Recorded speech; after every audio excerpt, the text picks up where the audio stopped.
It's hard to believe that it's September 25th and we're having these. We used to be religious on Doug Weaver's birthday. It was October 15th forever, and then it's kind of come back down, but the 25th seems early.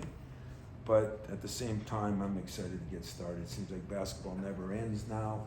We have these things all summer long that you're allowed to do, and other than a slight ankle sprain to Jaden Aikens Saturday, we've been really healthy.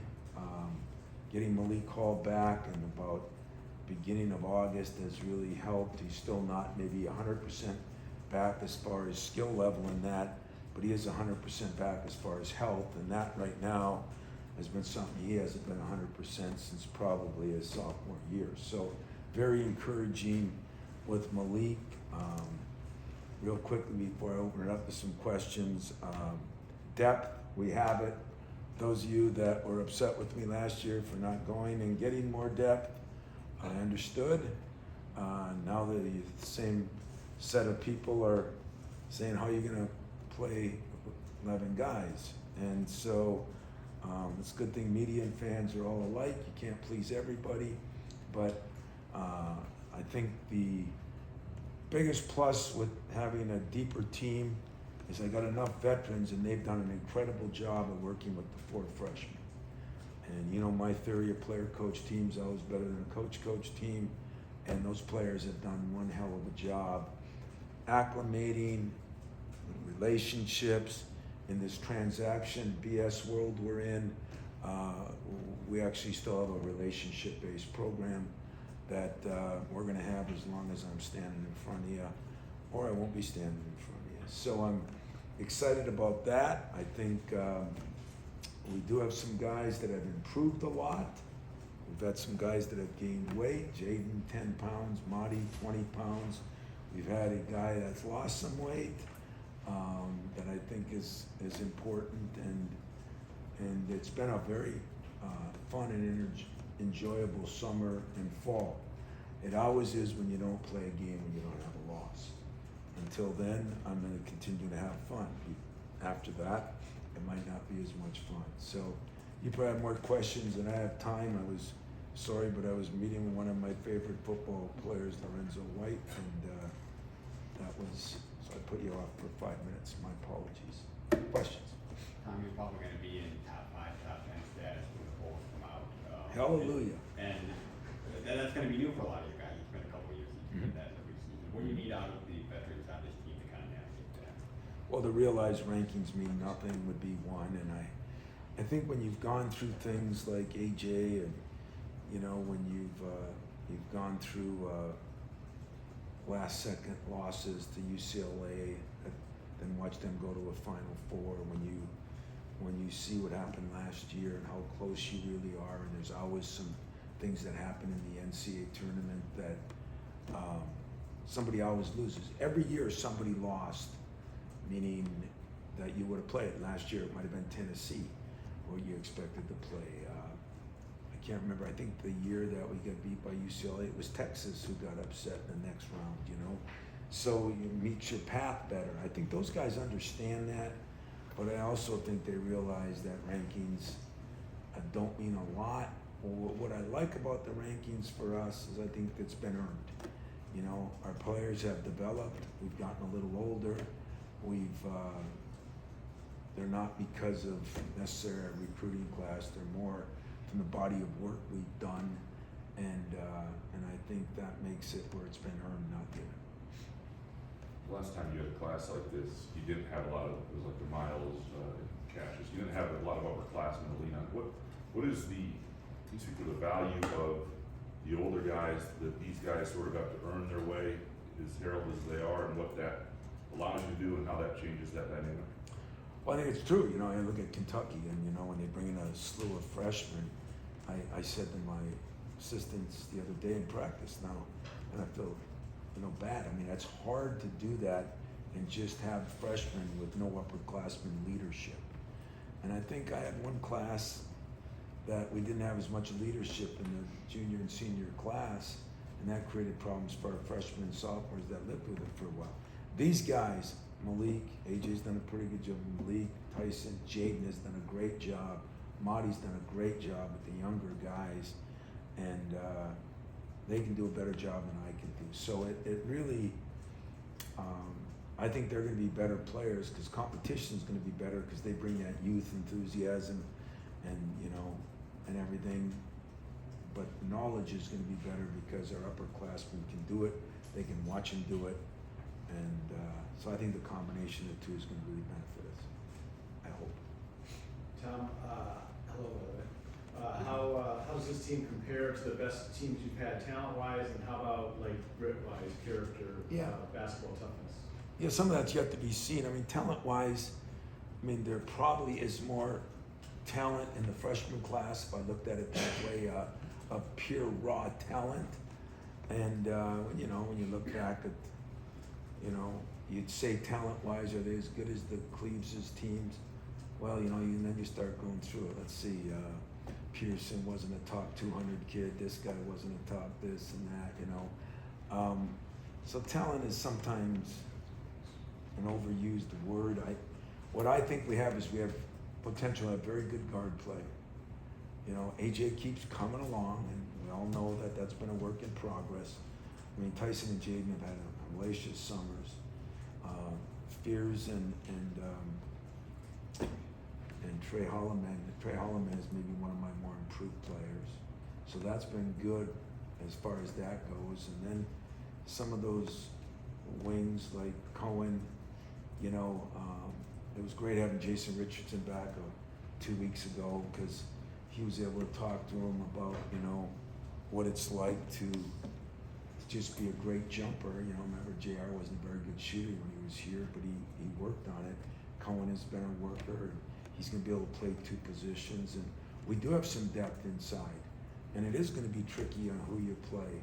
And that too will be earned, not given. So it's nice when it has to be earned and not when you're forced into it. Like Miles' year, we lost all three of those big guys to knee injuries, and we were scrambling. Guys were playing by default and more than by earning it. So I think this is going to be better, but there's going to be tricky things to navigate. There's no secret about it, and that's why practices, I think they've been competitive all summer. They've been really competitive in the fall. I think they're going to be even more competitive, which will help. Tom, we're talking about top 5 ranking and the talent level on this team. It seems like on the outside, you guys check so many boxes, but I'm wondering your position, day one of practice here. What are your concerns is the word, or maybe unknowns when it seems Well, like Larry, the second part that I didn't answer, and I apologize, but you're bringing it up, so I'll answer it for both of you. Leadership's always a concern. These guys are not born to lead anymore. They're born to follow, or they're born to be individuals. We're in the Twitter world. I'm gonna get my commercial in start of the new year. Where it's all about me, and I think that's ridiculous. And but I think that's the problem a lot of coaches have. What I've seen so far is it's been all about us, and then part of that reason is because kids have failed. Kids have failed. You don't go to Michigan State and not finish in the top 2 or 3 in the conference for 2 years in a row. You don't, you get the Final Fours. You don't get beat in the first round or even in the second as often. And so kids are allowed to fail, which usually makes you better. The new system is kids are not allowed to fail. And so I still got some kids that have failed. And I love that because I think they're going to pass that along and they're going to know. So leadership is still a concern of mine. Maybe the number one concern. Can we lead the right way? Can we gather people? Can we work towards a common goal in a day and age where we're a selfish world? And that's kind of what every coach in every sport is trying to do. Do you think basketball-wise, I guess, if I could follow up, that it seems like yes checks so much. Yeah, I don't know if we're great scoring in the post yet. We're better. I don't know if we're great. I'm concerned at shot selection a little bit. Guys want to prove they're three-point shooters. Usually when they want to prove they are something, they prove they're not. So that's what, starting today, shot selection, turnovers will be more of an emphasis.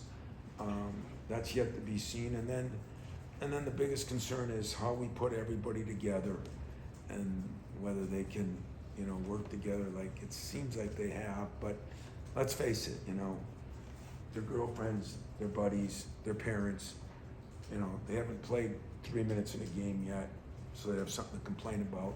I mean, that's right around the corner, and I'm kind of looking forward to it. When you said hallelujah in the top 10, you weren't kidding, right? You prefer the bigger expectations, don't you?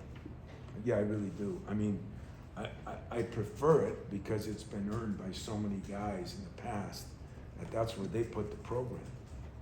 I didn't put it there; they put it there, and you're damn right. It deserves to be a top 10 program. I think over 20 years it's been a top 10 program.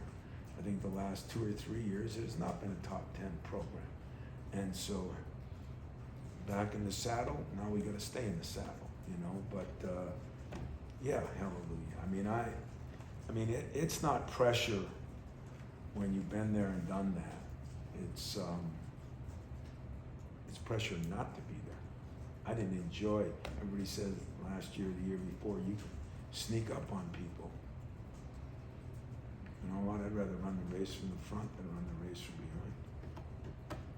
You talked a little bit about the big men in the position coming back this year. What have you seen from those guys in the summer and moving? Well, Marty's 25 pounds heavier and just a different kid. You know, sometimes strength and confidence, you know, worried about he's going to, you know, lose his speed and his jumping ability, he's blocking shots, he's more aggressive, he's been better. Jackson Kohler, his body's completely different, and he's been jumping better, running better, doing things better, and Carson, who's kind of my unsung guy, is, I mean, he's a man now. He's really changed his body too, and because of that, you know, sometimes added strength means added confidence. And the guy that's, you know, coming on now is Booker, and he's definitely the most talented. I mean, and what I love about Booker is he has expectations, but he has realistic expectations. You know, his parents have been great. He knows what he's got to get better at. It's always hard to do that. I mean, you have no idea what it's like, how hard you played in high school and how hard you have to play in college. And so he's learning that as we go, and he's done a damn good job. I'm pleased with him, not where I need him to be or where I want him to be. But when I try to compare him to a Jaren Jackson, it was, you know, similar bodies coming in.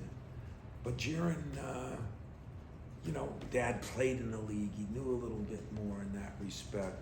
But still, did we never ever think Jaren was going to be a one and done? We didn't. I don't think he did.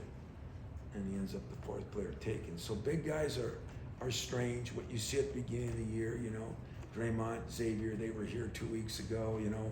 We were laughing about their freshman year, playing 3 minutes a game, 5 minutes a game first part of the year, and then moving up to 10 minutes a game for Draymond. And I think he ended up like 13 because I figured out that in winning time, so he wouldn't play the whole game, and I just play him at winning time, win the game, and go home. It was a hell of a deal. But I think, you know, all those bigs have gotten better, and whether they'll be good enough, you know, only time will tell. I think the other fear I have no idea what's out there. None. The only person I have an idea what's out there is Purdue, because they've got most of their same guys back and got all their same guys back. But I mean, so many teams have transfers. Transfers can help you. In basketball, where chemistry is important, they can hurt you. And so I have no idea those people that have picked up transfers, and there's a slew of them, those teams could be a lot better than I thought. And they could not, you know. So there's a lot of unknown out there. Usually you pick up the magazine or some of the things you guys write, it's pretty gospel, you know. It's like a fiction movie, you know, like who the hell knows? Time for one or two more? You mentioned at the end of your season last year, the presser, that when you wrapped everything up, that it was going to be interesting to see how you could keep everybody happy. How have you been able to do that through the summer as you lead into the season? I just keep reminding them, remember, those same people that are patting you on the back at Moneyball we're the ones saying, hey, you gotta have more people. You know, one thing that you gotta realize is you don't usually get your cake and eat it too. And so, you know, there's tough decisions that a coach has to make, especially right now. Do you wanna build a program? Do you wanna build a team? That's the two biggest things. Because if you would have gone out and got some fifth-year guys last year, might have helped my team last year, you know, and hurt now. So what I'm looking for now is I have developed it and built it.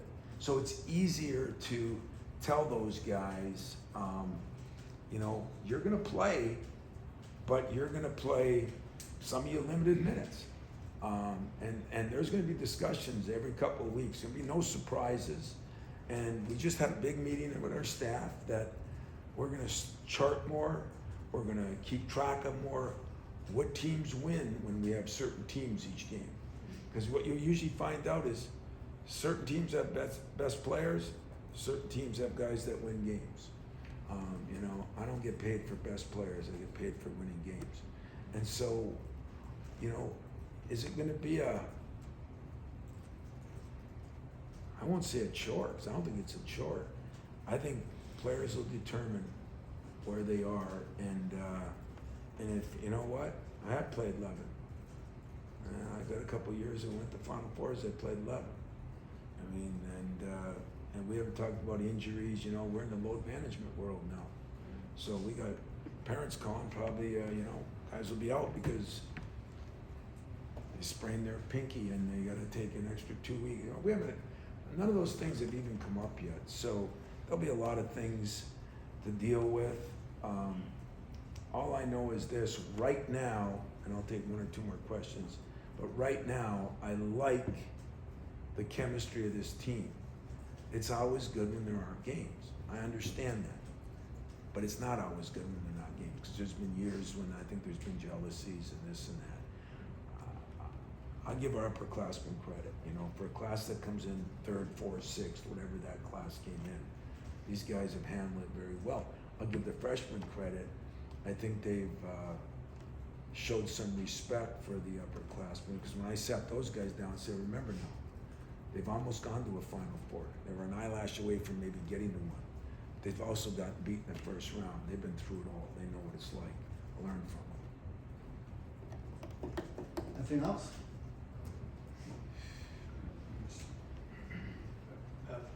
Just felt like we gotta ask you, Tom, about what's going on with the football program. Do you have any thoughts there? Because obviously you've been very supportive of everything, you know. Yeah.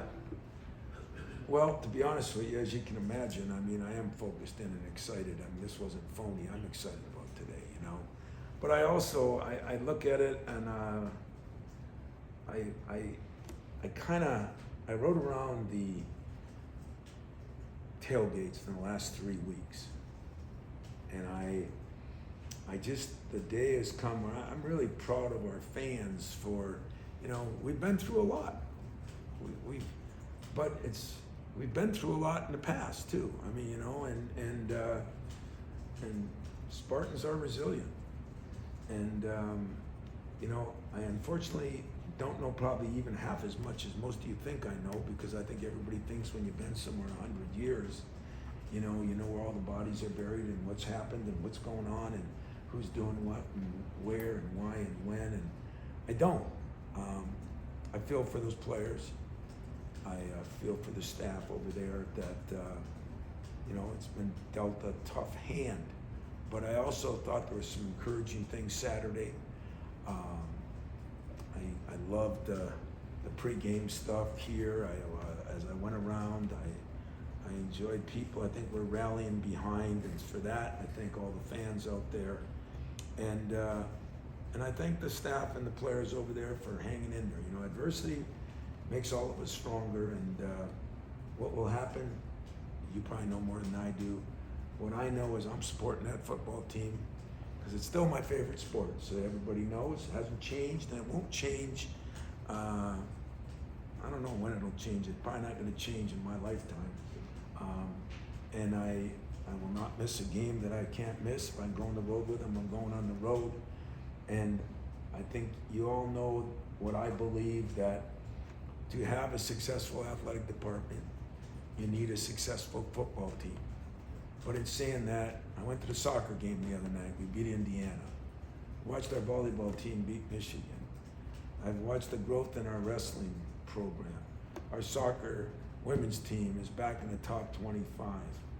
If you read anything about hockey, you know, I like looking over at his office because there's heat coming out of it. You know, guy's done a fantastic job and is doing a fantastic job. And you know what? I'm going to be a full supporter of Harlan and Alan, and we're going to just do what we do, man. We're going to fight through this, and there's going to be a lot of positive things that happen. And Tom, just following up on that, have you, as the face of the university, have you been asked to speak to the team? If so, would you say? If not, what would your message be to those players right now? no, I haven't been asked to speak to the team. They've got football coaches over there doing their job, and you know, I've talked to those guys. But my message to everybody is stay the course and do what I said when the shooting came. You know, grass arms stick together. Adversity is, you know, what you learn from. I'm afraid that too many, not that you want it, but too many kids are going to grow up with no adversity because they'll just transfer and leave and do this and that. I would tell them all to stick together. Stick together, fight the fight. Let's grow and get better. I mean, we started out a couple of years poorly. I saw some promise in the last game. I mean, you can't turn the ball over. I mean, that's a football, basketball. It doesn't matter what sport you're in. You can't turn the ball over. We did. And we just got to keep moving forward. So that's no Newt Rockney speech, but believe in yourselves and believe in your teammates, I think is a big thing right now. Remember, players play the game. Last one. Well, listen, I know you guys got a lot of stuff going too. I said, I don't know what I said to him, but you're welcome to come down and watch a little bit. You know, if you can stand the language and whatever else comes with it, God bless you. We're trying to do a lot of things. You know, that Tennessee game is going to be a big thing. I think it's an awesome opportunity. I think Rick was phenomenal with it. He was supposed to play in Maui this year. Now it's been moved. I'm playing there next year. I think I've been there 4 times. So doing this for them and to give back and teach your players, it's good to try to help others.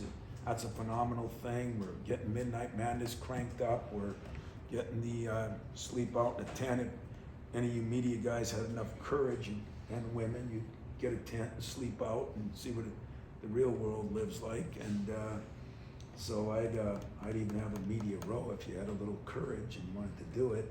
And find out that all this crap you hear about kids, if you give them a venue and you stick with them, and 26 out of the 28 years because of COVID, we've had no problems over there. And there's anywhere from 2,000 to 4,500 kids. You know, everybody will do what they're demanded and held accountable to do to a certain extent. And so I'm excited. I'm excited about the start of our season. I'm excited what the other sports are doing, and I'm excited to see our football program. You know, Harlan gets a chance here, and hopefully we can move forward there. And some of you probably think it's all BS. It's not, because I've been through some things here that trumpet all this, and guess what? Still standing, learned from it, got better from it, gonna get better from it, and we'll continue to learn and grow, and that's what it's all about. So put a smile on your face, enjoy the day, watch practice. I'll try to keep Cohen Carr's head off my rim. Huh? Can we scrimmage too? You scrimmage? Maybe we should scrimmage. Go answer that.